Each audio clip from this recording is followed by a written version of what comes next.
I'm Sam Kohler for the St. Louis Editing Company, and I present to you The Castle in the Attic by Elizabeth Winthrop. Okay, Mrs. Phillips is a nanny for William, and William's his kid, and Mrs. Phillips is his nanny, as you heard.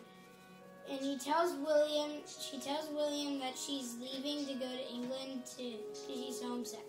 And for a going away present, William receives a castle, and Mrs. Phillips teaches about it.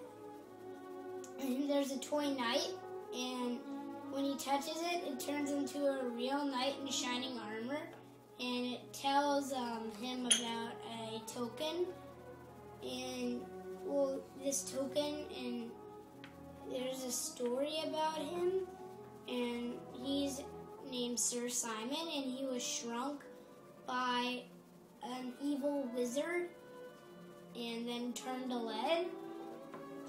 And then William, since Sir Simon actually came with the token, William gets this crazy idea to shrink Mrs. Phillips. The knight tells him to just don't meddle with her time. But William, being very stubborn, he doesn't listen to that, and he shrinks Mrs. Phillips. But because Mrs. Phillips isn't eating at all and is just not even talking to William, Sir Simon's forcing William to go on this quest to regain his kingdom. William decides that he needs to shrink himself. So he shrinks himself and trains inside the castle. Yeah, and then he regained the kingdom. Then he trains earnestly for the quest and becomes more agile. Then he sets out on the quest, but loses Sir Simon in the forest because of an apparition. And then he learns from a man named Dick that the only way to defeat the dragon is to stare directly into his eyes, but there's horrible scenes in the eyes. On the way to the castle, William sees how badly the wizard's tyranny is. Then he reaches the castle. He fights the dragon, and a ball of fire that should have parched him. He was staring into the dragon's eye, and then a ball of fire that should have parched him came at him, and it had no effect because William was looking straight at the dragon's eyes, and if you look at the dragon's eyes, you're okay. He can't kill you. And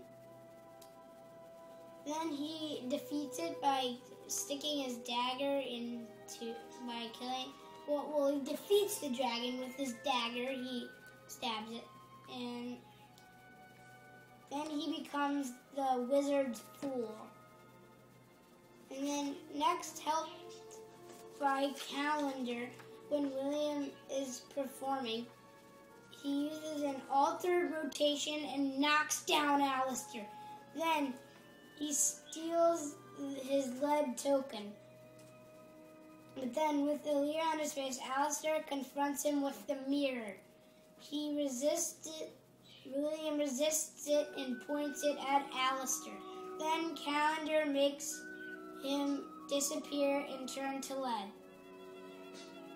And William then becomes a person of chivalry and a hero. Last, he frees Sir Simon and all the lead people, and then he goes home and frees Mrs. I enjoyed this book because there was a boy my age who needed to grow up.